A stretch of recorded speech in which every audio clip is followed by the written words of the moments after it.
Welcome back to the deep dive. It is great to have you with us. Today, we are doing something a little different.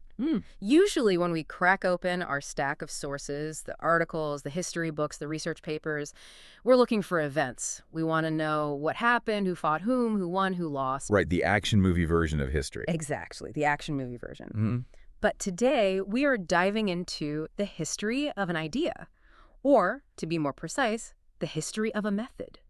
We are going to look at how people read. It sounds a bit abstract when you put it that way, the history of reading. Yeah. But I promise you, based on the research we have here, this is actually one of the most dramatic survival stories in human history. A survival story. Oh, absolutely. Yeah. It is a story about creativity, about desperation, and about how a community saves its very identity when the world is, burning down around them. And to set the stage, we have to look at a very specific and honestly often misunderstood slice of time. If you go to a bookstore and buy a standard Bible, you have the Old Testament, the Hebrew Bible, and that ends with the prophet Malachi, roughly around the 5th century BC.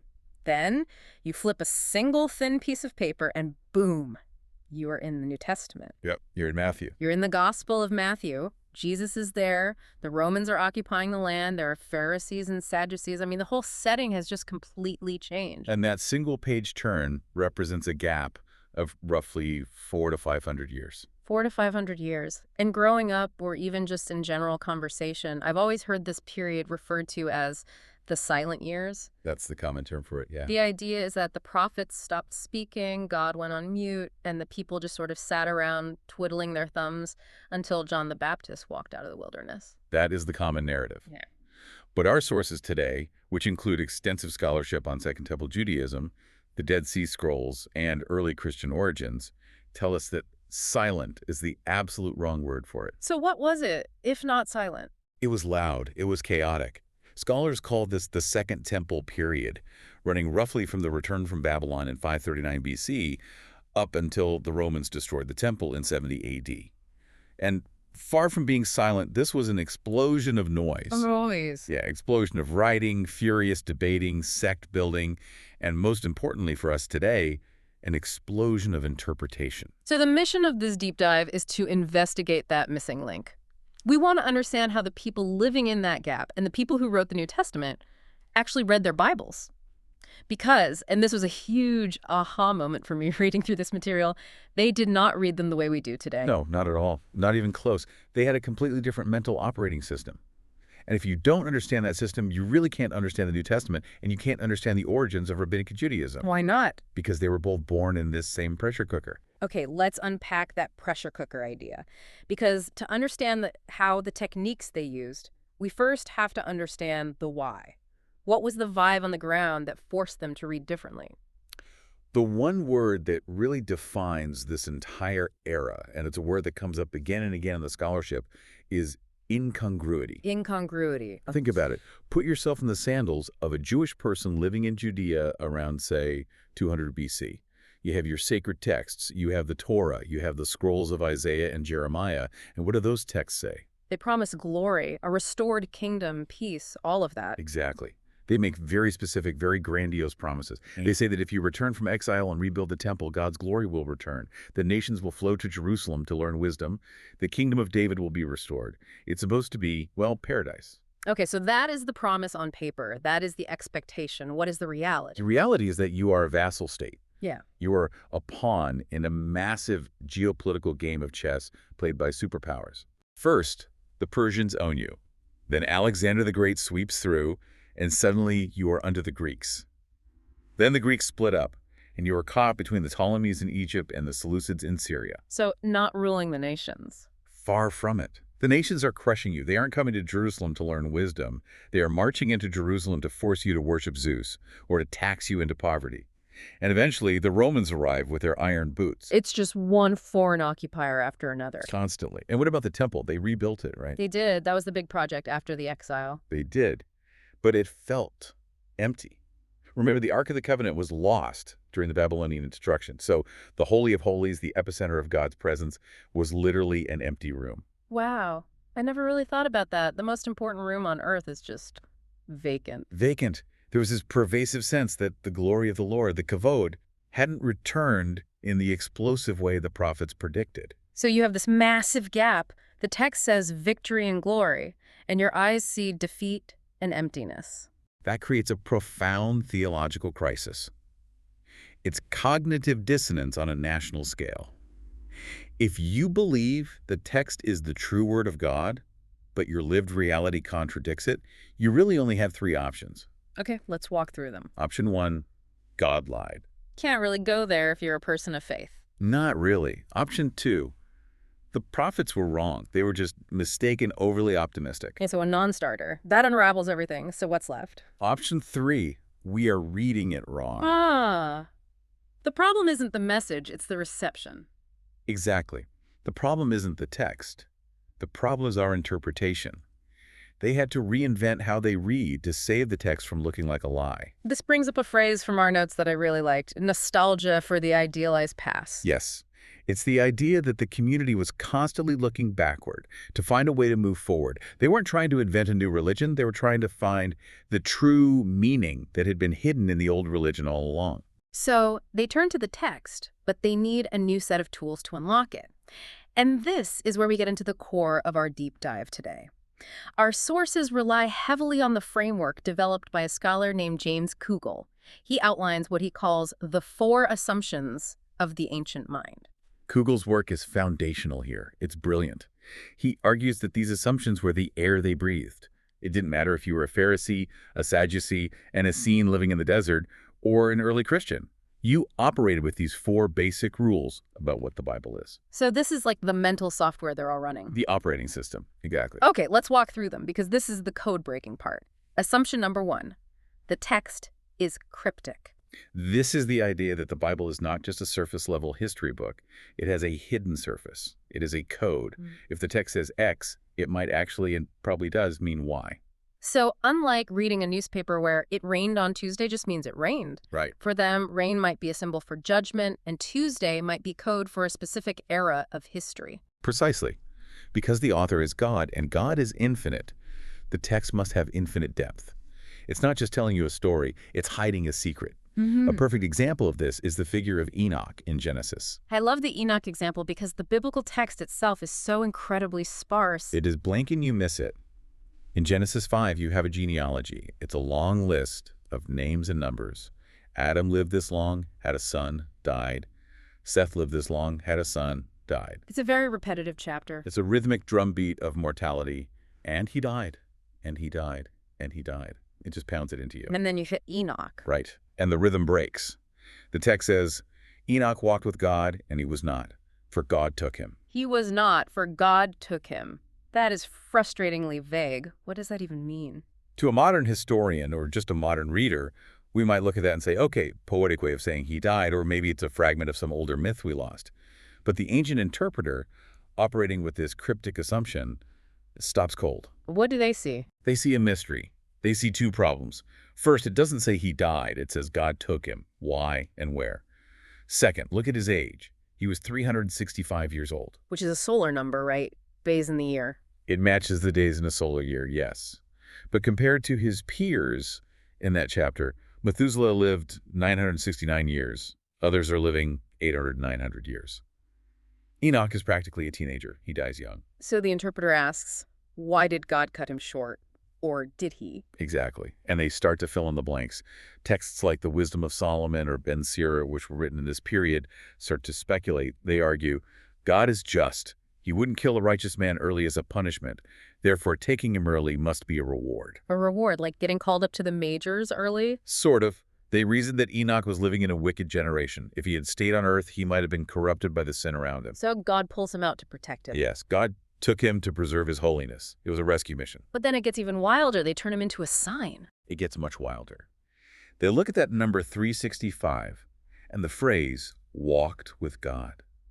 They decided that Enoch must have spent those 365 years doing penance for the sins of the world. Or because he walked with God, he must have been given access to divine secrets. And this spirals into entire books, right? The Book of Enoch. Massive books. Yeah. This isn't just a minor character anymore. Enoch becomes a cosmic tourist. He visits heaven, he sees the angels, he learns the secrets of meteorology and astronomy. He becomes this colossal figure in Second Temple Judaism. And all of that, Yeah. all that cosmology, all that theology grew out of half a verse. He was not, for God took him. That's it. That is the power of the cryptic assumption. You treat the text like a keyhole, and if you look through it just right, you see a whole universe. Exactly. It's reading the Bible like a treasure map, not a newspaper. That leads us perfectly into assumption number 2, which I think explains the political intensity of the time. The text is relevant. This is the assumption of relevance. It's the belief that the prophets weren't just talking to their own generation. They weren't just addressing people 500 years ago. They were talking to us. They were, secretly and cryptically, talking to us right now. The text is alive and personal. This is what the scholars call the Pesher method, right? Yes. Pesher is a Hebrew word meaning interpretation. But in the Dead Sea Scrolls, it functions more like decoding. It's the idea that the text is a riddle and the current events are the solution. The mantra is, this is that. This is that. Can you give us a concrete example of this? Let's look at the book of Habakkuk. Habakkuk was a prophet writing around 600 BC. He was terrified of the Babylonians. He calls them the Chaldeans. He describes them as a bitter and hasty nation marching across the earth to destroy. And historically, he was right. The Babylonians did destroy Jerusalem. Correct. But fast forward 400 years, you have the community at Qumran living in the desert, writing the Dead Sea Scrolls. They're reading Habakkuk. But they don't care about the Babylonians. The Babylonians are ancient history. They're dust. So do they just read it as a history lesson? Oh, that was a tough time for our ancestors. No. They use the assumption of relevance. They say, when Habakkuk wrote Chaldeans, God actually guided his hand to mean Kittim.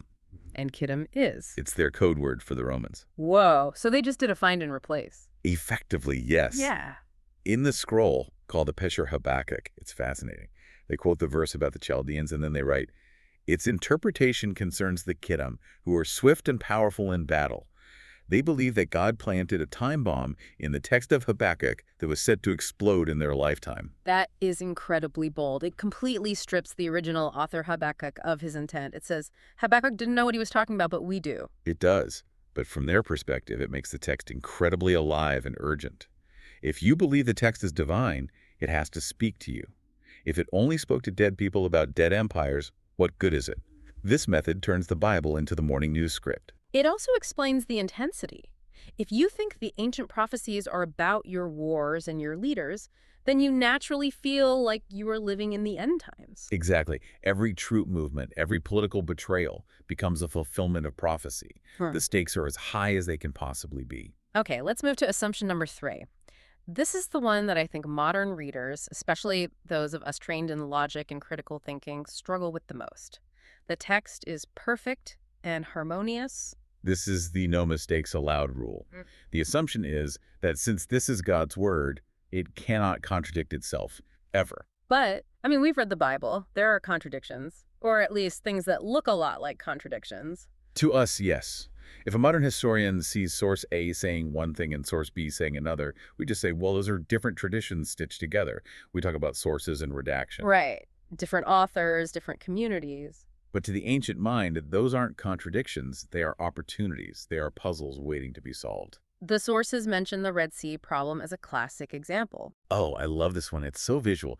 So in Exodus 15, the Song of the Sea, it describes the Egyptians drowning. It uses very poetic final language. They went down into the depths like a stone. They were swallowed by the earth. The image is clear. They're gone. Buried at the bottom of the ocean. The problem is over. But just a chapter earlier in Exodus 14, verse 30, the text says, Israel saw the Egyptians dead on the seashore. Okay, simple logic problem. If they sank like stones to the bottom, how are they washing up on the beach? Those two things can't both be true at the same time. The modern scholar shrugs and says, poetry versus prose, or two different traditions. The ancient interpreter says both must be true. So how do they fix it? What's the move? They weave a timeline. You see this in the wisdom of Solomon and later rabbinic midrash.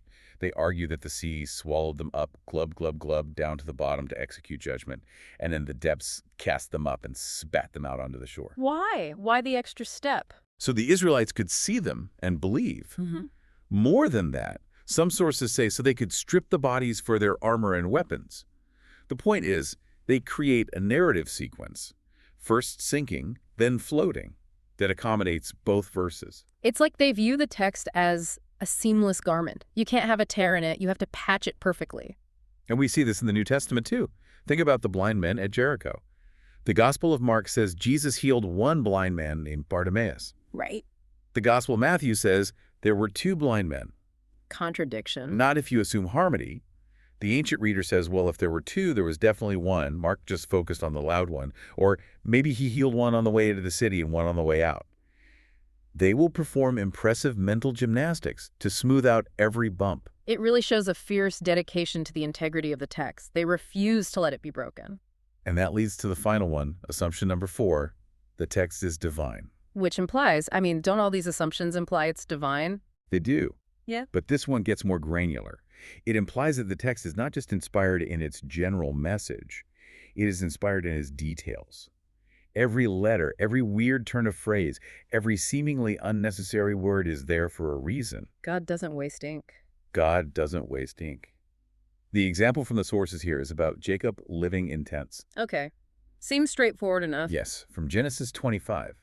It describes Jacob as a quiet man living in tents. Now, practically, historically, that just means he was a nomad. He wasn't a hunter like his brother Esau.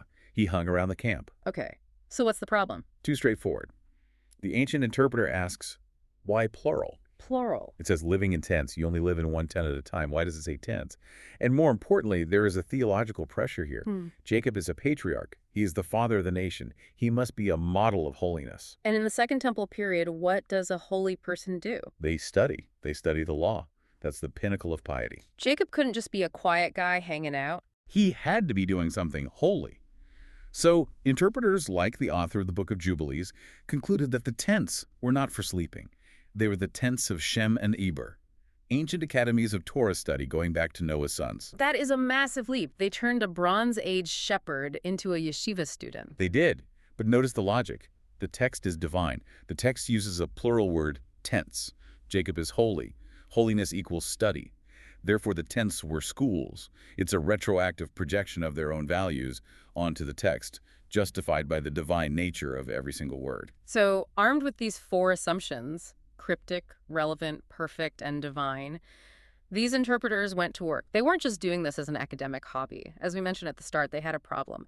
They were facing the crisis of unfulfilled prophecy. The elephant in the room. This is where it all comes together. Let's talk about section 2 of our deep dive, the crisis of delay and the rewritten Bible, because this is where the rubber meets the road. Right?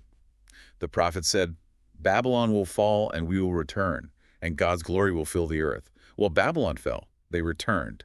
But the glory, the power, the peace. It didn't happen. It didn't happen. Or at least, not in the way they expected. This is a huge problem.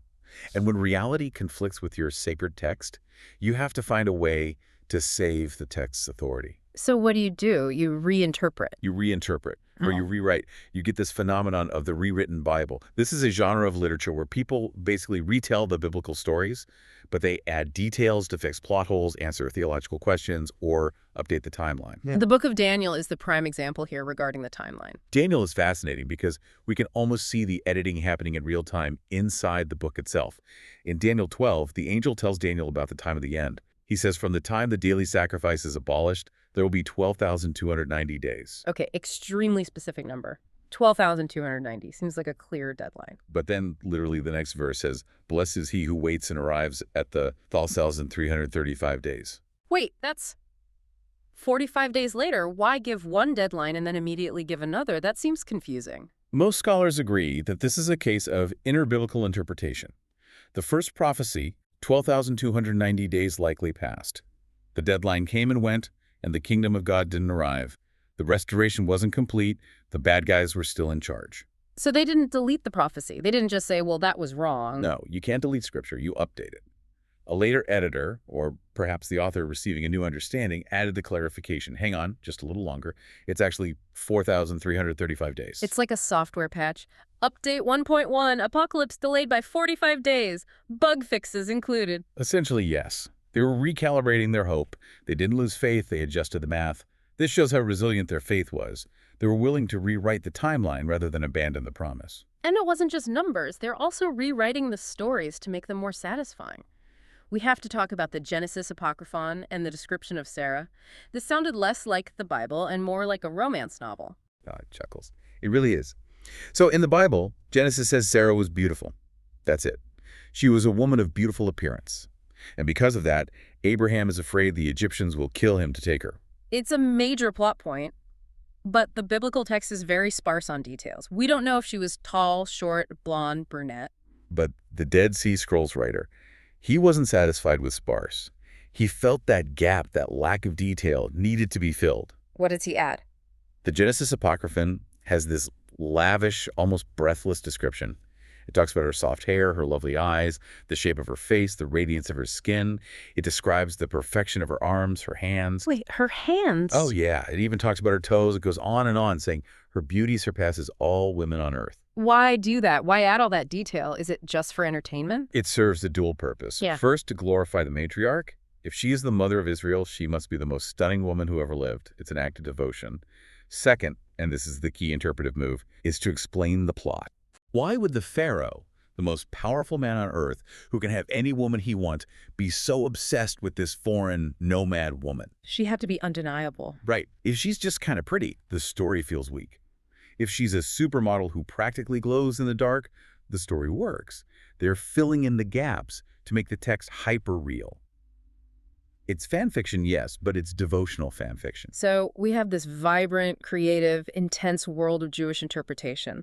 They are decoding hidden messages, they are updating timelines, they are rewriting stories to make them perfect, and then the New Testament happens. And this is where the plot thickens. Because for a long time, the assumption in Christian circles, and even in secular history, was that Jesus and the apostles came along and invented a totally new way of reading the Bible, that they broke the mold. But our sources say, not really. No.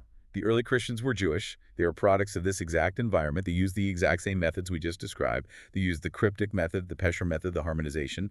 But, and this is the huge but, they used those tools for a completely different purpose. The goal changed. The goal shifted from, how do we live in this exile? Or, when will the Messiah come? To, we found him. It's Jesus. This is what the sources call the paradigm shift. Yes, it's a fundamental reorientation.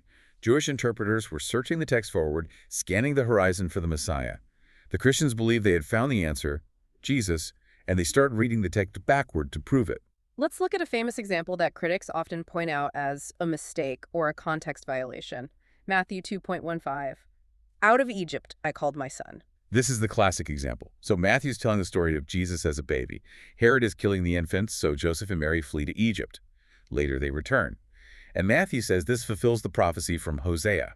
Out of Egypt I called my son. But if you go back and read Hosea 11.1, the original text, I mean, it's not ambiguous. Not at all. Hosea is clearly 100% talking about the nation of Israel. He's talking about the Exodus centuries earlier.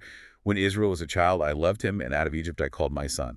So a modern critic says, Matthew ripped that out of context. He's pretending a history lesson about Israel is a prophecy about Jesus. But Matthew isn't trying to trick anyone.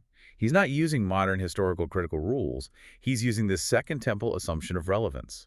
He's using typology. He believes that Jesus is the true Israel. So whatever happened to Israel, the nation, must be replayed and fulfilled by the Messiah. Israel went down to Egypt. Jesus goes down to Egypt. Israel came up. Jesus comes up. Israel was tested in the wilderness for 40 years. Jesus is tested for 40 days. it's a pattern. It's a pattern. Matthew isn't saying Hosea predicted Jesus like a fortune teller looking into a crystal ball. He's saying Jesus fills up the pattern that Hosea described. It's a recontextualization. He's saying the history of Israel was actually a preview trailer for the biography of Jesus. Precisely. And that requires a massive creative leap. But the boldest leap, the one that really shows this Christian turn, is what Paul does in 2 Corinthians 3. The veil. The veil. This is Paul at his most aggressive and his most creative. It's an interpretive masterpiece. Set the scene for us. Paul is arguing with, well, everyone, as usual. Chuckles. Paul is defending his ministry to the church in Corinth. He's dealing with opponents, super apostles, who have letters of recommendation. Paul says, I don't need a letter. You are my letter. And then he launches into this midrash, this interpretation of Exodus 34. That's the story where Moses comes down from Mount Sinai, and his face is glowing because he's been talking to God. Right. His face is radioactive with glory. It's freaking the people out. So Moses puts a veil over his face so they can talk to him. Okay, straightforward story.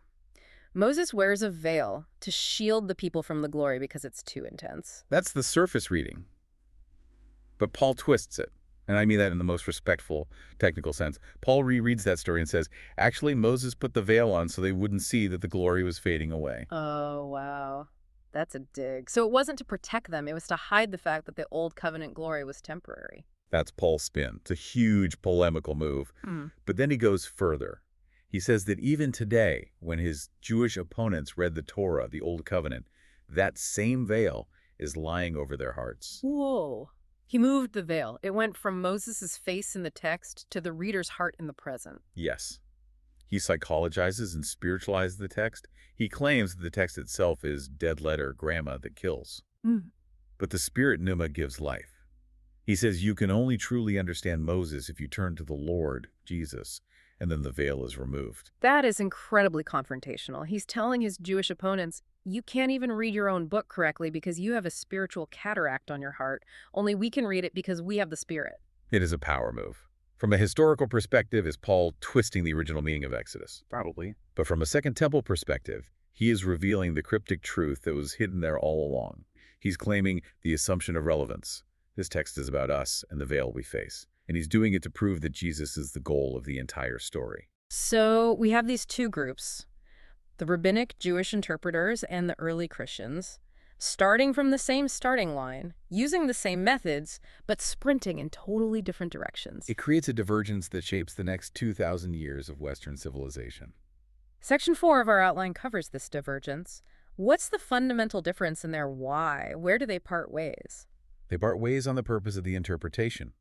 For the rabbis, especially after 70 A.D., the goal becomes sanctification of life. Remember, the temple is destroyed, the priesthood is gone, the sacrifices are gone. What is left? The book. The book. So they build a fence around the Torah. They focus on Halakha, the way to walk. They need rules for how to live as a holy people in a secular world. How do you keep kosher in Rome? How do you observe Shabbat without a temple? It's very practical. Extremely practical. And their philosophy of interpretation is like a multi-generational game of chess. A chess game. How so? The sources quote this beautiful idea. The words of the wise are not added to the text. They are the text. In the Talmud, you'll see Rabbi Hillel say one thing and Rabbi Shammai say the opposite. And both opinions are preserved side by side. They don't delete the loser? No, because the conversation is the point. God is infinite. So the interpretation of God's word must be infinite. It's non-hierarchical. It's a debate across centuries. So there's no single right answer.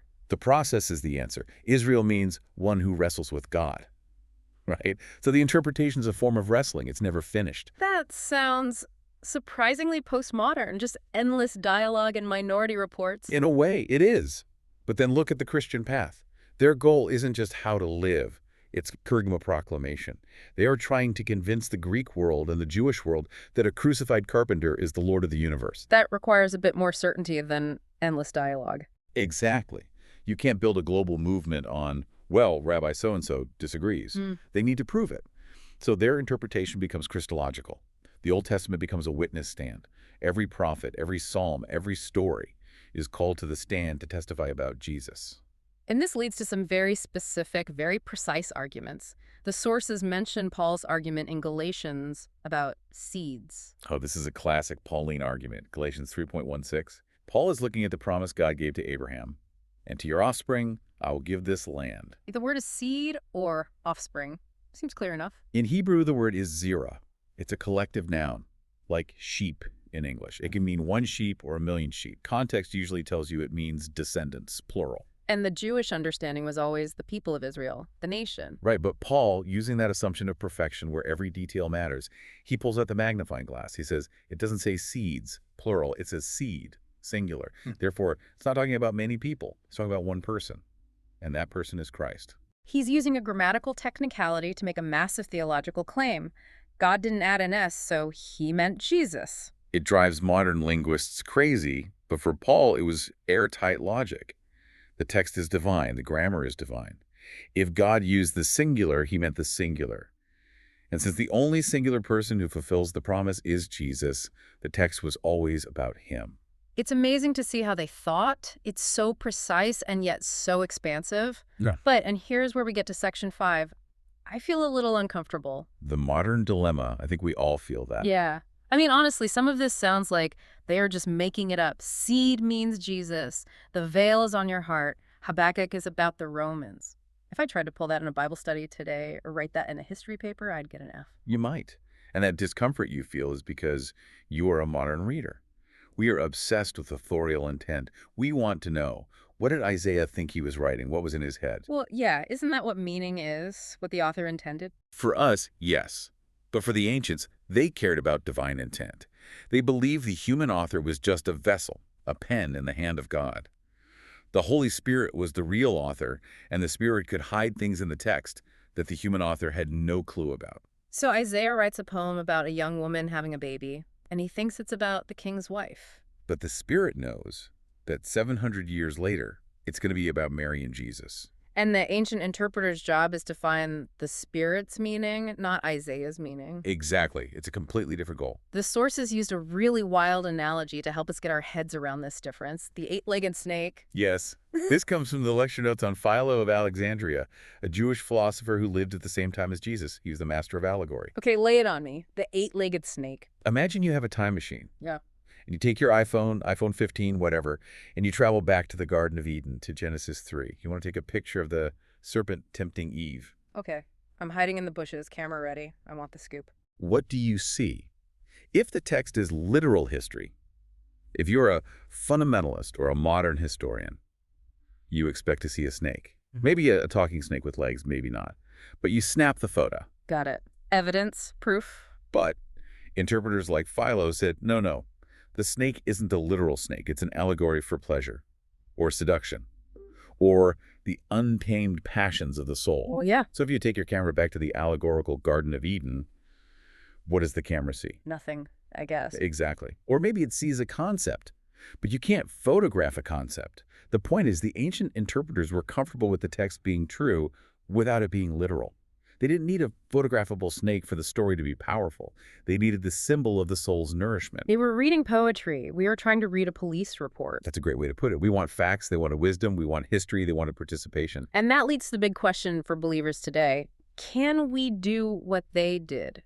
Should we? The sources are split on this. It's a hot debate. What are the sides? On one side, you have scholars who say, yes, we should have imaginative vision. We should follow the apostles' lead and read the text with the Spirit, finding Jesus everywhere. The pattern should continue. And the other side? The other side says, hold on, we aren't apostles. We don't have that level of authority. We can accept their conclusions. We can agree that the seed is Jesus because Paul said so. But we shouldn't try to use that singular plural trick on other verses ourselves. That way lies madness. It's the difference between admiring a magician and trying to catch a bullet in your teeth at home. Don't try this at home. That's the conservative view. But there's a middle ground, too. The suggestion that maybe we shouldn't call what they did exegesis, which means pulling meaning out of the text. Maybe we should call it appropriation. Appropriation, like taking something and using it for a new purpose. Yes, or creative reader response. It acknowledges that the text is alive. When a preacher today reads a psalm about David hiding in a cave and says, this is about your struggle with addiction, David didn't know about modern addiction. But is the preacher wrong? If you believe the text is relevant and divine, maybe not. Exactly. We actually do this all the time. We just don't have the sophisticated four assumptions framework to explain it. This has been a whirlwind tour. From the silent years that were actually a noisy debate hall, to the code-breaking of the Dead Sea Scrolls, to the radical rereading of the Christians, and finally to our own confusion today. It's a lot to take in. It really reshapes how you see the foundations of both Judaism and Christianity. So, if we had to boil this down, what is the takeaway? The takeaway is that Second Temple interpretation wasn't an accident. It was inevitable. When you have a sacred text in a changing, often painful world, you must interpret. You must bridge the gap. If you don't interpret, the text dies. It becomes a museum piece. Right. And they refused to let the text die. They believed it was cryptic, relevant, perfect, and divine. Right. And the New Testament writers were fully immersed in that world. They didn't drop out of the sky. They were part of this conversation. They just changed the subject of the conversation to Jesus. Precisely. I want to leave our listeners with that final provocative thought from the source material. It really stuck with me. It is a powerful idea. Yeah. We moderns tend to think that understanding the Bible or any text really means dissecting it. We cut it open, we label the parts, we find the original historical fact. We treat it like a specimen in a jar. But the ancients. For the ancients, understanding wasn't about dissection. It was about participation. They didn't just read the text. They entered into a dialogue with it. They wrestled with it. They updated it. They believed it was alive enough to change shape and speak directly to their pain. So the question for you, listening right now, is this. If you read your sources, whether it's the news, history, or sacred texts, with the assumption that they were written specifically for you to decode right now, how would that change what you see? Are we missing the hidden meaning because we are too obsessed with the literal facts? Something to chew on. Thanks for diving deep with us. We'll see you next time. Keep reading.